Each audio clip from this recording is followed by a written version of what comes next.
नमस्कार दोस्तों, superfast series में आपका स्वागत है।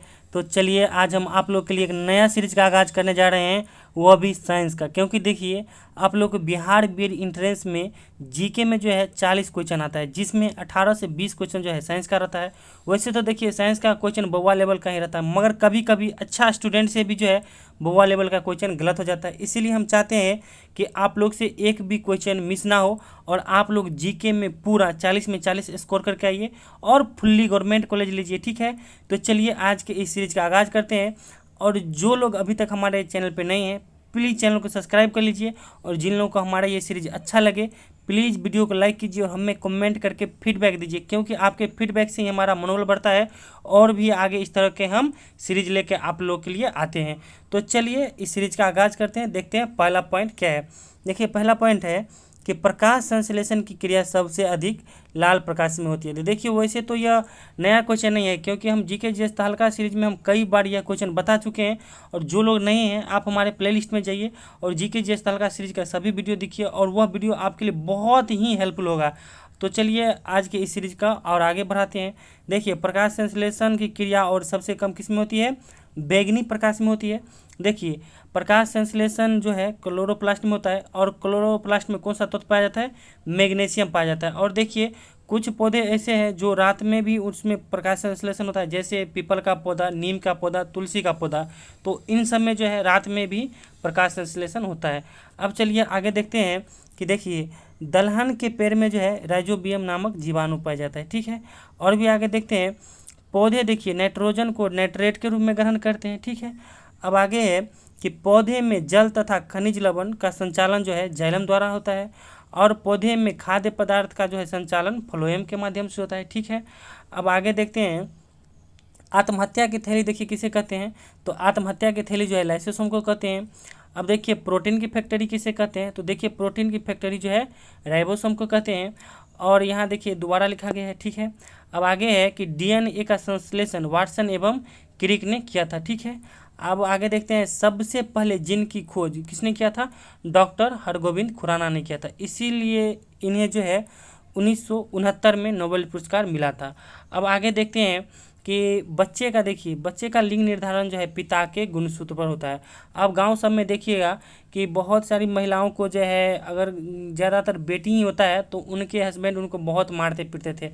मगर ये देखिए अंधविश्वास है, क्योंकि वो बेटा हो या बेटी हो, वो पिता के गुणसूत्र पर निर्भर करता है। क्योंकि महिला का तो गुणसूत्र XX होता है और और पुरुष का जो है XY होता है। जब मान लीजिए पुरुष Y देगा और महिला का XY है, तो XY मिल के पुत्र पैदा होगा। तो सबसे मिस्टेक होता है किसमें? पुरुष में होता है, क्योंकि वह क्या देता है, उसका क्या गुणसूत्र महिला में जाता है उस पर निर्भर करता है। मगर अंधविश्वास के चक्कर में झेलना किसको पड़ता है? महिलाओं को झेलना पड़ता है। झेलना तो पुरुष को चाहिए। क्यों?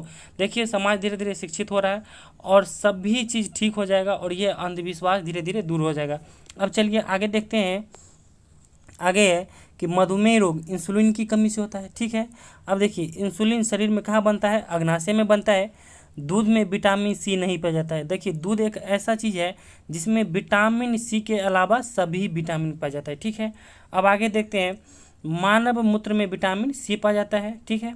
अब आगे देखते हैं कि मानव शरीर का सामान्य तापमान कितना होता है? 37 डिग्री सेल्सियस होता है, या फ़ारेनहाइट में 98.6 फ़ारेनहाइट होता है। और भी आगे देखते हैं कि देखिए मनुष्य में 31 जोड़ी मेरुदंड पाया जाता है, ठीक। और आगे है कि मनुष्य में 40 गुणसूत्र पाए जाते हैं, या ऐसा भी आएगा कि मनुष्य में 23 जोड़े गुणसूत्र पाए जाते हैं, ठीक। अब देखिए कि आगे क्या है कि सबसे छोटी जीवित कोशिका माइकोप्लाज्मा की होती है, और शरीर की सबसे लंबी कोशिका तंत्रिका तंत्र है, ठीक। और आगे देखते हैं कि कोशिका का आनुवांशिक पदार्थ डीएनए होता है, ठीक। अब आगे क्या है कि टमाटर का खाने योग्य भाग क्या होता है? फलबित्ती होता है। टमाटर का लाल रंग लाइकोपिन के कारण होता है। दूध में पाए जाने वाला शर्करा लैक्टोज है। जल का घनत्व अधिकतम कितना होता है? 4 डिग्री सेल्सियस होगा। यहाँ 40 लिखा हुआ है, ठीक है। तो कितना होगा? 4 डिग्री सेल्सियस होगा। अब आगे देखते हैं, आगे देखिए है कि जल का हिमांक बिंदु यानी फ्रीजिंग पॉइंट। देखिए जल का हिमांक बिंदु कितना होता है? 0 डिग्री सेल्सियस, यानी जल जो है 0 डिग्री सेल्सियस पे बर्फ बन जाता है। जल का क्वथनांक बिंदु कितना होता है? 100 डिग्री सेल्सियस होता है, यानी जल जो है 100 डिग्री सेल्सियस पर उबलने लगेगा। अब देखिए आप पहाड़ पे जाइएगा तो वहाँ जो है 100 डिग्री सेल्सियस से नीचे ही जल उबलने लगता है, क्योंकि पहाड़ पर जो है क्वथनांक कम हो जाता है। अब देखिए आगे है कि सर्वाधिक वेदन क्षमता गामा किरण की होती है, ठीक है। सबसे अधिक तरंग दैर्घ्य लाल प्रकाश में होता है और सबसे कम तरंग दैर्घ्य किस में होता है, बैंगनी प्रकाश में होता है। अब आगे देखते हैं कि प्रकाश की चाल सबसे अधिक किस में होती है, निर्वात में होती है, और प्रकाश की चाल सबसे कम किस में होती है, कांच में होती है, ठीक है। अब आगे देखते हैं कि समुद्र का जल नीला दिखाई देना प्रकाश के प्रकीर्णन के कारण होता है। अब देखिए समुद्र का जल जो है वो जिस कलर का होता है, क्योंकि समुद्र पानी जो है नीला कलर का होता है और वह अपने ऊपर आने वाले सूर्य के प्रकाश में नीला प्रकाश को जो है प्रकीर्णन कर देता है, इसीलिए यह नीला दिखाई देता है। अब आगे देखते हैं कि तारे अपवर्तन के कारण टिमटिमाते हैं, ठीक है। अब आगे है कि हीटर का तार टंगस्टन का बना होता है। हीटर विद्युत ऊर्जा को ऊष्मा ऊर्जा में बदलता है, ठीक है। और यह हम कई बार बता चुके हैं आपको तहलका सीरीज में, ठीक है। अब आगे देखिए तेल दीप की बत्ती में तेल जो है केशिकत्व के कारण ऊपर चढ़ता है, ठीक। अब आगे देखते हैं कि ग्रीन हाउस गैस मुख्यतः कार्बन डाइऑक्साइड को कहते हैं। परमाणु बम नाभिकीय विखंडन के सिद्धांत पर कार्य करता है। हाइड्रोजन बम नाभिकीय संलयन के सिद्धांत पर कार्य करता है। द्रव अवस्था में पाई जाने वाला धातु कौन है, पारा है। और द्रव अवस्था में पाई जाने वाला धातु कौन है, ब्रोमीन है। सूक्ष्म बर्फ किसे कहते हैं, ठोस कार्बन डाइऑक्साइड को कहते हैं। इलेक्ट्रॉन की खोज किसने की थी, देखिए जे थॉमसन ने की थी, यहाँ थॉमसन कर लीजिए, ठीक है। ये देखिए डाइऑक्साइड गलत लिखा हुआ है, इलेक्ट्रॉन की खोज जे थॉमसन ने किया था। अब देखिए प्रोटॉन की खोज किसने किया था, गोल्डस्टीन ने किया था। न्यूट्रॉन की खोज किसने किया था, चैडविक ने किया था। प्रोटॉन तथा न्यूट्रॉन परमाणु के नाभिक में उपस्थित होता है, ठीक है।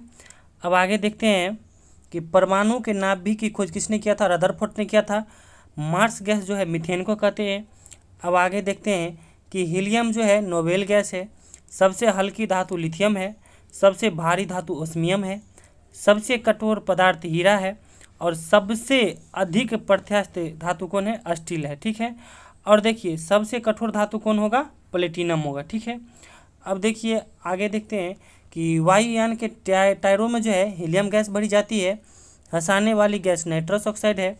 भारी जल का अणुसूत्र D2O होता है और भारी जल का अणुभार 20 है। और देखिए भारी जल का रासायनिक नाम ड्यूटेरियम ऑक्साइड है। शुद्ध सोना जो है 24 कैरेट का होता है, ठीक है। अब देखिए बेवकूफ़ों का सोना जो है आयरन पैलेट को कहा जाता है। कच्चे फलों को पकाने के लिए एसिटिलीन गैस का प्रयोग किया जाता है, ठीक है। अब आगे है कि मानव नेत्र की स्पष्ट दूरी जो है 25 सेंटीमीटर होता है।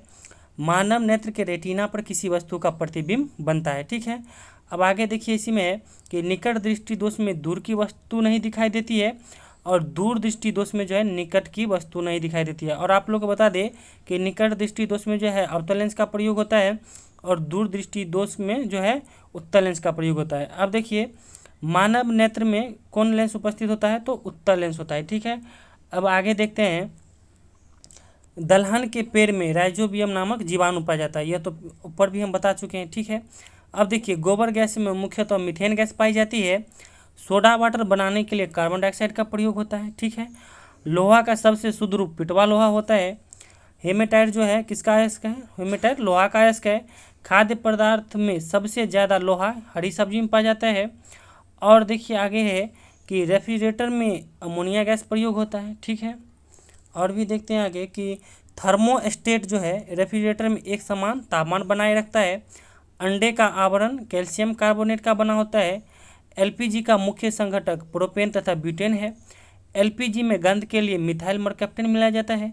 सिगरेट लाइटर में ब्यूटेन गैस रहती है। तो चलिए आज के लिए इतना ही। और आप लोग को यह सीरीज़ कैसा लगा हमें कमेंट करके बताइए और आप लोग हमारे चैनल पे रेगुलर बने रहिए। Thank you, all the best.